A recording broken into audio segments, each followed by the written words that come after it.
Kuyindokodo lenkulu namhlanje usingikuthulela nali ihlelo lakho lelihamba imibili lelithi The Daily Bread lakhona sitha khona nenqebu yaSomandla Prophet Hlula amadimoni kanza ngisho ngithi umuntu kaNkulunkulu uyathandazela lapha embekelweni nangabe ufuna inkinga empilweni ufuna kubona umprofeti ungayita kuwana nowani njalo ngalesithathu umprofeti kaNkulunkulu ukhona uyathandazela nga11 ekseni kanzi ke nangabe uyasebenza uya-offer ngemgcibelo ukhona umprofeti ngemgcibelo nga11 ekseni kanzi ke inkonzo ikhona phembelele leJekho Makhumbi Spiritual Life in the Prophetic Church inkonzo iqala ngapha 10 ekseni prophet asikuvusele sikwemukele ehlelweni uphize futhi usiphe sihloko sanamuhla. Bonoyi, thank you very much my brothers. Sibonga kakhulu bhuti omkhulu nasekuseni egameni lika Jesu Christ. Kuyindokodo lenkulu kakhulu ukuthi singahlala nebabukele emakhaya ngelive laNkulunkulu egameni lika Jesu Christ. Bonoyi, asingaqinisa isikhathi singene khona eveni laNkulunkulu ngoba lo muntu walive laNkulunkulu esiqinisako endleleni lokukholwa egameni lika Jesu Christ. Namhlanje bonoyi fast kume kakhulu ngendaba lemqoka kakhulu indaba yaJesu as a rock of ages egameni lika Jesu. Sibuka Jesu njengelidwala elidwala lenemandla egameni lika Jesu Christ. Awusifundzele mono encwadzini ya Exodus chapter number 17 verse number 6 egameni lika Jesu. Incwadi Exodus 17 verse number 6 ifundzeka kanjena. Ngitabuma embi kwakho edwaleni lenzaba iHorebe. Ubonishaya lelidwala emanti atawuphuma kulo mighty Jesus bese bantu bayanatha Mosi wenda njalo embi kwalo kwebaholi maIsrael. Moloyi egameni lika Jesu Christ nasekuseni asingene sikhumele mbukeni lapha ekhaya lapha akhona khona egameni lika Jesu Christ ngithi lidwala kahle kahle literally liye symbolize egameni lika Jesu strength egameni lika Jesu Christ noma ke liye symbolize emandla egameni lenkosi or else liye symbolize endurance egameni lenkosi noma ke stability to stand in like difficult times egameni lika Jesu Christ. But lamuhla ngifuna sibuke lamuhla lenye inhlobo elidwala lidwala Jesu Christ egameni lika Jesu noma ke sithi tamhla sitawubuka Jesu Christ as the rock of ages egameni lika Jesu Christ. Ngithangisho ukuthi le Timothy khona le Timothy yashaya le Timothy madima mabuka phambili uvungathi aqhubekeke kepha namhla ngithi angiphakamise Jesu moloyi as the rock of ages egameni lika Jesu Christ.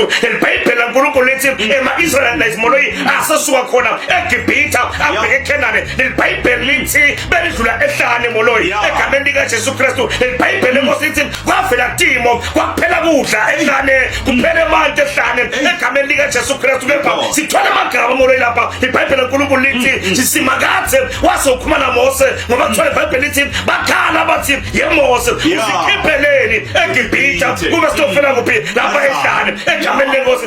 ibhayibheli lithi Mose wasiyenyuka moloyi wayokhuluma naNkulunkulu wayawuthola i-instruction. ibhayibheli lithi uthi uNkulunkulu kuMose yeMose uphetheni esandleni sakho uthi Mose ngiphethe imvubu uthi uNkulunkulu le mvubu loyiphethe iyo kanye liwashaya ngayo emanti avuleka phakathi elwandle olubomvu uthi hamba nayo ke manje uye nedwala lentakhomba lona uthi le mvubu leyo utafika ushaye le dwala egameni lenkosi kutawuphuma amanti bese bayanatha egameni lika Jesu Christ. Moloyi ngithi angisho ukuthi egameni lika Jesu Christ lidwala esikhuluma ngalo lidwala nali lengathi nema-sharp edges egameni lika Jesu Christ libukeka lesabeka libukeka lide ivelu egameni lenkosi kepha le dwala longilo kanye labalishaya kwaphuma amanti bese bayanatha moloyi egameni lika Jesu Christ. Ngithi angisho lokho ukuthi le dwala lelo egameni lika Jesu Christ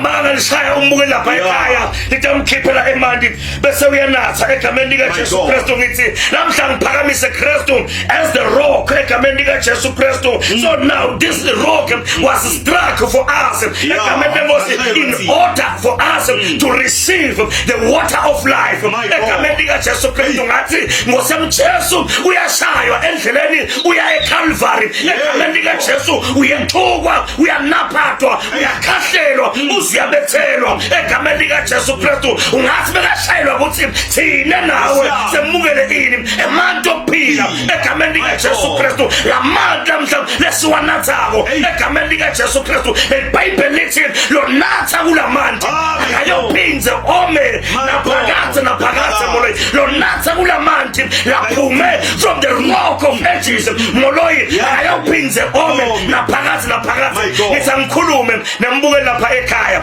mhlawumbe ukhathele emandla aphelile egameni lika Jesu Kristu kepha namuhla ngithi ngiyamphula nalithwala egameni lika Jesu Kristu elashaywa egameni lika Jesu Kristu leBhayibheli lithi ngemivimba yakhe le39 lashaya yona eCalvary egameni lika Jesu lithi yonke inhlupheko yakho yabalelwa khona egameni lika Jesu amagama ngithi lokweswela kwakho lelidlala esekhaya lakho nakugula kusemtimbeni wakho egameni lika Jesu Kristu uyabalelwa edwaleni egameni lika Jesu lelashaywa lashayela wena egameni lika Jesu Kristu ngithi usengaphila kulesifo sakho egameni lika Jesu Kristu ngithi lenkinga yakho bosiyami isengakhwesha embi kwakho yingi kuphela shaya idwala egameni lika Jesu Kristu angiphindise ngisho nasimo sembi kwakho ngithi nayi induku uyiphethe shaya idwala egameni lika Jesu Kristu nayi imali esonzeli empilweni yakho awusathi kwentekeni sowuhambe etinyanga waba ntangoma nebaprofiti yomanga egameni lenkosi awuyitholi manje likhambi empilo yakho namhla ngiphethe likhambi empilweni yakho egameni lika Jesu ngabe usakhala ngabe usalila moloyi ngabe usabaleka ngabe usabiyele emuva egameni lika Jesu ngambukele ekhaya ngimphethe ndzaba letimnanzi ngithi angabasesaba akashaya ejwala egameni lika Jesu Kristu leBhayibheli lenkosi lithi walishaya ejwala base bayanatha baphume manje egameni lika Jesu Kristu angisho lokho ukuthi ngosiyami egameni lika Jesu Kristu lesimo lesembe okungasesabi nalidwala lisembi kwakho the rock of ages egameni lika Jesu lashayelwa wena nami bese singaphindze some egameni lika Jesu Kristu angikwati ukuthi umile manje umele ini egameni lika Jesu Kristu kepha ngathi mawutalishaya lidwala ukhiphela imangaliso egameni lika Jesu Kristu waseNazaretha lapha ekhala ukhona khona ekuseni usavuka usemsebenzini mhlambe umile alongwe hlobo egameni lenkosi ngabe thinsisi digcwele umtimba wonke egameni lenkosi ngabe dinyembe sebudla kwakho ngapha manje ngiphethe amagama lathi nali idwala ngiyaletha embi kwakho namuhla lishaye litakumangalisa ngegama lika Jesu Kristu umbhali moloyi wa 1 Corinthians 10:4 awufunzele lapho utomkhulu egameni lika Jesu Kristu ubese khona bekuqala chapter 10 verse number 4 yes bonke banatha sinatho sinye samoya yes ngobe banatha edwaleni lamoya yes lelabalandzela yes yebo lelo dwala leKristu so now the Bible lithi sibona indzaba kuthiwa lapha this was the Old Testament egameni lenkosi Jesu basenga ngembulwa Jesu naswala ngekufiki egameni lika Jesu Kristu so now the Bible lithi banatha edwaleni egameni lenkosi lithi the Bible in other words lelidwala lelashaywa nguMoses kwakunjesu uqobo lwakhe egameni lika Jesu Kristu the Bible lithi banatha kunzabonye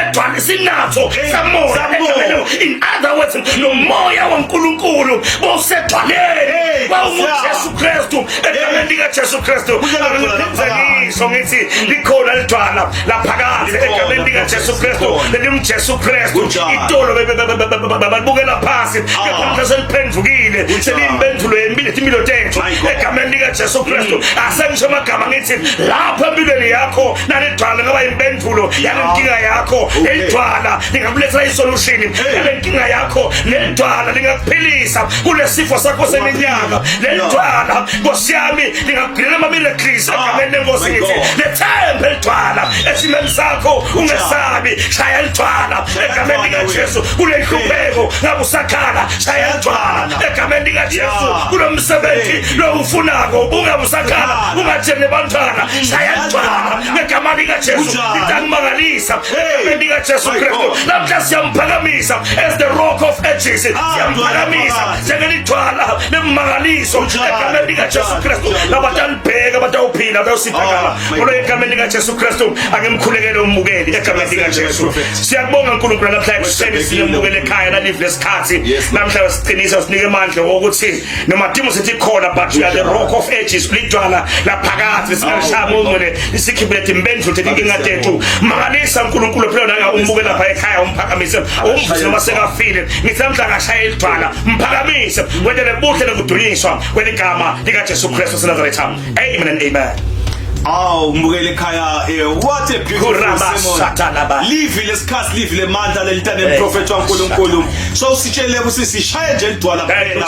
Dingo tasetiyanteka. Yes. Ungabe usakhala ngichaza amagama nje prophet asithi ungabe usakhala nje. Oh hallelujah. Oh hallelujah. Oh Kanti ke nangabe kunjani? uNkulunkulu khona njalo ngalesithathu njalo ngemgcibelo uyathandazela lapho letinkinga ekhaya.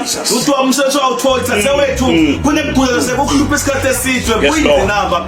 Wonke utothola emanje ephumula lapha embekelweni njalo ngalesithathu 11 ekseni ngemgcibelo 11 ekseni ngesonto siyakhonda lapha embekelweni nga 10:30 wena bese ukhona. Umbona uNkulunkulu kwethu nombolo ngito thick screen. Kodwa God ngiyacela sivalelise lapha ekhaya.